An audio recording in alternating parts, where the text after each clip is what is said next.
தவக்காலம் 2வது வாரம் சனிக்கிழமை நற்செய்தி பகுதி லூக்கா பிரிவு 15 அருள்வாக்குகள் 1 தொடக்கம் 3 வரை மற்றும் 11 தொடக்கம் 32 வரை. லூக்கா 15வது பிரிவில் உள்ள உவமைகள் 3. ஆனால் அடிப்படையில் இந்த 3 உவமைகளும் ஒரே கருத்தை தான் விளக்குகின்றன. காணாமல் போனதை கண்டடைந்தது என்று இந்த 3 உவமைகளையும் ஒரே பெயரில் அழைக்கலாம். காணாமற் போன ஆடு, காணாமற் போன திராக்மா, காணாமற் போன மகன். காணாமற் போன மகன் என்று மூத்தவனையும் அழைக்கலாம், இளையவனையும் அழைக்கலாம். இளைய மகன் தந்தையை விட்டு உடலளவில் வெகு தொலைவு சென்றான். மூத்த மகன் வீட்டிலிருந்து கொண்டே மகன் என்ற அடையாளத்தை உணராமல் உள்ளத்தளவில் தன் தந்தையை விட்டு தொலைதூரத்தில் வாழ்ந்தான். இன்றைய நற்செய்தியில் வரும் மூத்த மகனை பற்றி தூய ஆவியின் ஏவுதலோடு உங்களோடு சேர்ந்து சிந்திக்கலாம் என்று விரும்புகிறேன்.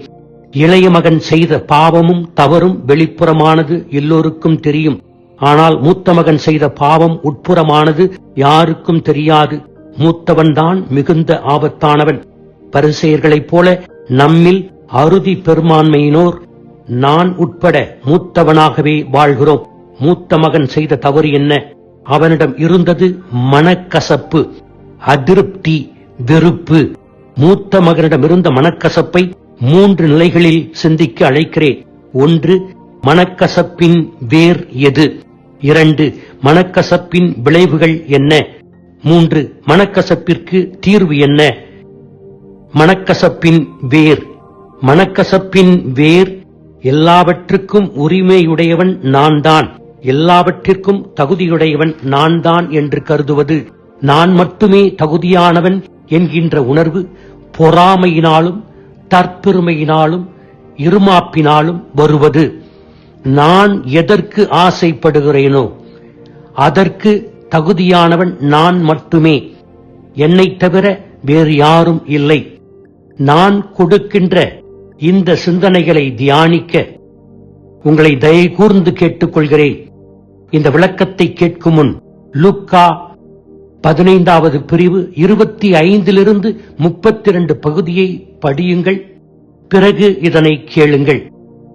எனவே மனக்கசப்பின் துவக்கம் தனக்கு மட்டுமே ஒன்றை பெறுவதன் தகுதியும் உரிமையும் உள்ளது என்பதில்தான். எல்லாவற்றையும் நான் செய்திருக்கிறேன், ஏன் அவனுக்கு கொண்டாட்டம், ஏன் அவனுக்கு விழா, ஏன் இந்த ஆடல் பாடல்? தந்தையை பார்த்து, நீங்கள் பாரபட்சம் காட்டுகிறீர்கள், எங்கேயோ இருந்து வந்த உம் மகனுக்கு கொழுத்த கன்றை அடிக்கிறீர்கள். இவற்றிற்கெல்லாம் தகுதியானவன் உரிமையுடையவன் நான் மட்டுமே. உம்முடைய கட்டளைகளுக்கு இத்தனை ஆண்டுகளாக கீழ்ப்படி நடந்தவன். என் நண்பரோடு விருந்து கொண்டாட ஒரு ஆட்டுக்குட்டியை கூட கொடுக்கவில்லை. ஆனால் உம் பணத்தை விரயமாக்கி விபச்சாரிகளுடன் கூடி வாழ்ந்துவிட்டு வந்தவனுக்கு எப்படிப்பட்ட ஒரு வரவேற்பு! கொழுத்த கன்றா? இல்லை, அது எனக்கு நீங்கள் செய்திருக்க வேண்டியது. நான் மட்டுமே தகுதியுடையவன். மனக்கசப்பு எப்படி மனிதனை சிந்திக்க வைக்கிறது என்று பாருங்கள். நாம் மட்டும் எதற்கு தகுதியுடையவர், உரிமையுடையவர் என்று கருதுகிறோம்? நாம் நம்முடைய தகுதியும் உரிமையும் எனக்கு மட்டும்தான் என்று என்பதை சிந்திப்போம். 2வது, மனக்கசப்பின் விளைவுகள். 5 விளைவுகளை உங்களோடு பகிர்ந்து கொள்ள விரும்புகிறேன். 1. கோபம். அவன் சினமுற்று உள்ளே போக விருப்பமில்லாதிருந்தான். தந்தை இரக்கத்தால் உந்தப்பட்டு உள்ளே வர அழைக்கிறார். மனக்கசப்பு உடையவர்கள் யாருக்காவது நல்லது நடந்தால் அதனை ஏற்றுக்கொள்ள முடியாதவர்கள், அடுத்தவர் பெயரை கெடுப்பவர்கள், இவர்களை பற்றி விமர்சித்தால் கடும் கோபம் கொள்ளக்கூடியவர்கள். இவன் விபச்சாரத்தில் ஈடுபட்டான் என்று தந்தையிடம் அபாண்டமாக தன் சகோதரனை இரக்கமின்றி மோசமாக மூத்த மகன் கோபத்தில் விமர்சிக்கிறார். 2வது, மனக்கசப்பின் இன்னொரு விளைவு மகிழ்ச்சி கொள்ளாமை. தந்தை வெளியே வந்து அழைத்தும் மூத்த மகன் உள்ளே செல்ல மறுக்கிறார். ஏன் அவனுக்கு இப்படிப்பட்ட விழா? எனக்கு கொடுத்திருக்க வேண்டும். இவையெல்லாம் அடுத்தவருடைய மகிழ்ச்சியை மனக்கசப்பு உள்ளவர்களால் கொண்டாட முடியாது. மனக்கசப்பு உடையவர்களால் சுதந்திரமாகவோ இயல்பான உள்ளம் கொண்டவர்களாகவோ நகைச்சுவை உள்ளவர்களாகவோ இருக்க முடியாது. மனக்கசப்பின் வேதனையால் எல்லாவற்றிலிருந்து தள்ளி நிற்பர். மூத்த மகனை போன்று குறை அதிகமாகவே காணுவர், கடினமான மனிதராக இருப்பர். மனக்கசப்பின் இன்னொரு விளைவு சுயநலம். பாரும், இத்தனை ஆண்டுகள் உமக்கு அடிமை போன்று வேலை செய்து வருகிறேன், என்னை கவனிக்கவில்லை என்றான். மனக்கசப்பு தம்மை மையப்படுத்தச் சொல்லும். தான் மட்டுமே எல்லாவற்றிற்கும் தகுதியுடையவன், உரிமையுடையவன், வேறு யாருக்கும் எதையும் செய்யக்கூடாது என்கின்ற உணர்வு. 4.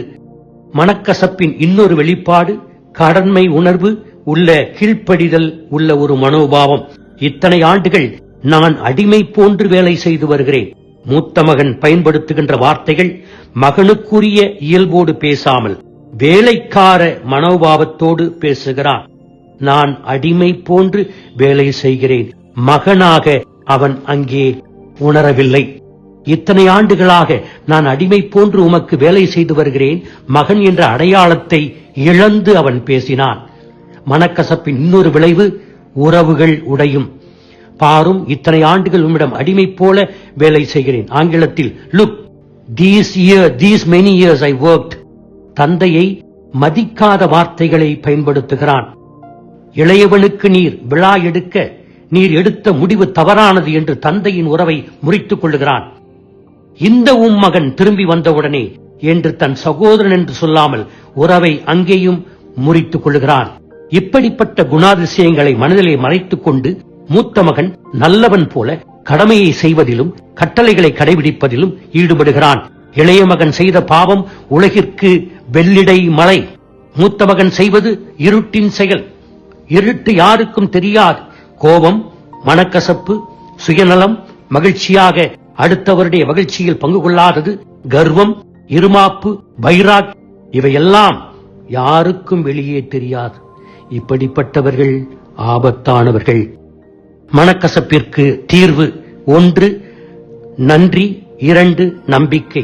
நன்றி பொங்கும் உள்ளம் நம்முடைய வாழ்வு கொடையாக கொடுக்கப்பட்டிருக்கிறது. எனவே நன்றி உள்ளத்தோடு நாம் எல்லாவற்றையும் ஏற்றுக்கொள்ள வேண்டும். எல்லோரையும் நாம் நன்றி மனப்பான்மையோடு நினைக்க வேண்டும். 2. நம்பிக்கை. என்னிடமுடைய உள்ளதெல்லாம் உம்முடையதே என்று மூத்த மகன் நம்பத் தவறினான். எனவே நம்பிக்கை மனக்கசப்பை அகற்றும் மாமருந்து. எனவே ஆண்டவரிடத்திலே கேட்போம், ஆண்டவரே, மூத்த மகனுடைய மனோபாவம் எங்களை அணுகாதிருக்க நாங்கள் உண்மையாகவே வெளிப்படையாக வாழக்கூடிய வரத்தை தாரும் என்று வேண்டுவோம். ஆமீன்.